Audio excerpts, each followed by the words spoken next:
E aí a gente continuou fazendo essas atividades e a gente tinha dificuldade realmente de comer em casa, de sofrer. E dos 8 aos 10, 11 anos, a gente, nesse sofrimento, teve esse comentário na cidade. Poxa, aquela mulher ficou viúva com 28 anos, deu as 2 filhas para criar, tem 3 aí, eles passam fome, tá 3 anos que o marido morreu, não sei o que lá. Essa informação chega no maior empresário da cidade, seu Noronha Silvestre, um atacadista de retalhos, maior na época, o maior atacadista de retalhos, chega nos ouvidos dele e ele convida minha mãe para que possa falar com ela. E falando com ela, ela contou a história e tal, e disse que estava vivendo dificuldades, mas vai sobreviver, que não sei o quê. Ele disse, olha, eu tenho um retalho aqui, você tem máquinas, eu vou te dar 2 fardos de retalho e você vai começar a confeccionar. Todo mundo aqui na cidade, tem muita gente confeccionando, e você vai começar a confeccionar. Mas, seu Noronha, eu não posso, eu tenho que tomar conta dessas crianças, e como é que eu vou fazer negócio, eu vou costurar, eu vou vender, sei lá. E ele se vira. E deixou 2 fardos na calçada da nossa casa. Eu lembro que esses fardos eram tão grandes que não podia passar na porta de casa, ele teria que ser desmontado na calçada da nossa casa. E eu fui até uma oficina de bicicleta, pedi um alicate emprestado, era estopas com cintas de aço, e eu torei essas presilhas, eu torei com aço, ela estava até meio arrochada, que na hora que torava ela dava, eu lembro disso tudo também, ou seja, enfim, tirei Isso você já tinha que idade, Arnaldo? 10, 11 anos. Tá. E aí a gente...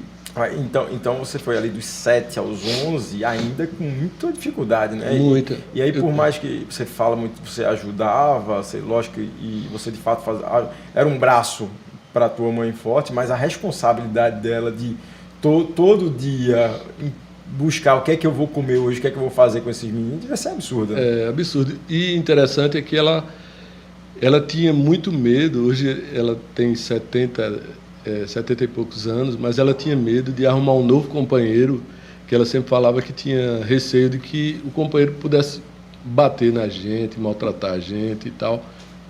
E ela disse, eu não quero uma nova pessoa para que pudesse, uma mulher com 5 filhos, que ainda nadie ia se atrever, enfim. E a viúva, antigamente, eu acho que vocês são mais novos, mas a viúva era uma coisa que é meio que misteriosa, né? Tinha muitas histórias de viúvas, de coisas, enfim. Tinha muita coisa... Carregava um estigma. Exatamente. Enfim, ela não casou e a gente... E como Fábio falou, esse período dos 7 aos 11 anos foi o pior período para mim, na minha vida, foi esse período, porque realmente a falta de comida, a falta de ausência de pai, vendo a mãe sofrer... as 2 irmãs fora. Precisando trabalhar, né? E a gente estava sobrevivendo realmente. Foi 4 anos realmente de dificuldade, de fato.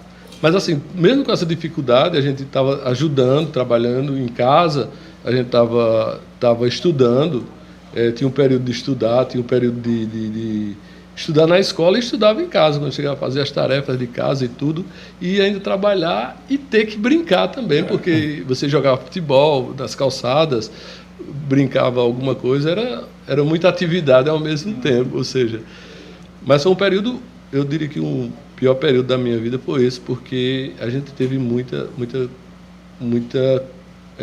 complexidade na vida, eu diria. Enfim, e aí esse senhor, esse empresário, ele é o cara que comandava a cidade. E que vem para mudar a história de vocês, né, Arnaldo? Assim, ele muda a história da família completamente. Né? É verdade. Esse Noronha Silvestre, que a gente, por mais que fale, a gratidão não é uma coisa que você paga, é um sentimento para o resto da vida. O que eu fizer, eu não tem como apagar, né? Gratidão é uma coisa assim que realmente é forte. E aí a gente colocou esses retalhos para dentro da sala da casa da minha mãe, e chegando eu lembro que a gente jogou todo esse retalho, a gente pulava, brincava, porque ficava quase batendo a mão no teto e pulava, e minha mãe brigava com a gente, vamos arrumar essa bagunça e não sei o que lá, a gente tem que arrumar isso aqui. E aí minha mãe orientava a gente, vocês vão pegar todo o tecido branco e vão separar para ali. Separa, passa a mão, amarra, depois que estiver arrumadinho, amarra e deixa ali. Vocês vão pegar todo o tecido vermelho, vão fazer a mesma coisa, ela ensinou. O tecido de bolinha, bota aqui, amarra numa ponta, amarra na outra. Depois estava tudo organizado, depois de algum tempo estava tudo muito organizado lá e acabou a história. Ela ia cortar e começou a entregar para as vizinhas, que tinha máquina também. Encontrava uma modelagem de saias. Santa Cruz, nessa época, já era um polo de confecção?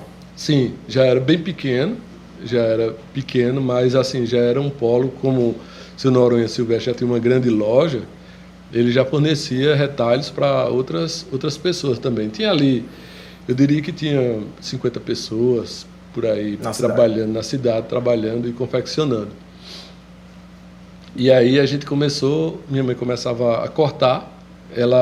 Interessante é que a mesa de jantar e a mesa de café da manhã e de almoço, ela servia para isso. Depois que desarrumava, ela servia mesa de corte, e seria a mesa de corte. Depois que você terminou de cortar, estava próximo do jantar. Imagina minha mãe com 28 anos, ter que fazer a comida, ter que cortar, ter que arrumar a mesa, depois desfazer tudo isso, lavar prato, depois fazer tudo, criar 3 filhos. Imagina a cabeça. Tá louco.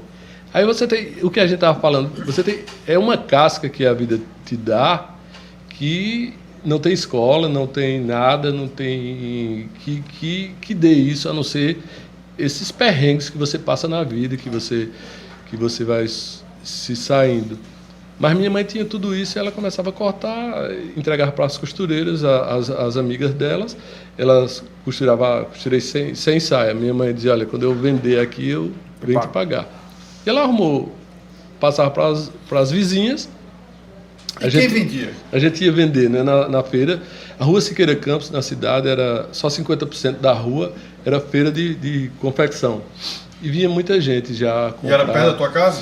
Ficava a 700 metros, 600, 700 metros da minha casa. E você que ia vender, você e seus irmãos? Eu e minha mãe ia vender, a gente ia vender, depois foi Aguinaldo, foi Áurea, foi Ana também, mas a gente começou, minha mãe foi sozinha primeiro, ela acordava muito cedo, de madrugada, ia fazer tudo, depois eu tinha que ir ajudar e tal, fazer alguma coisa, né?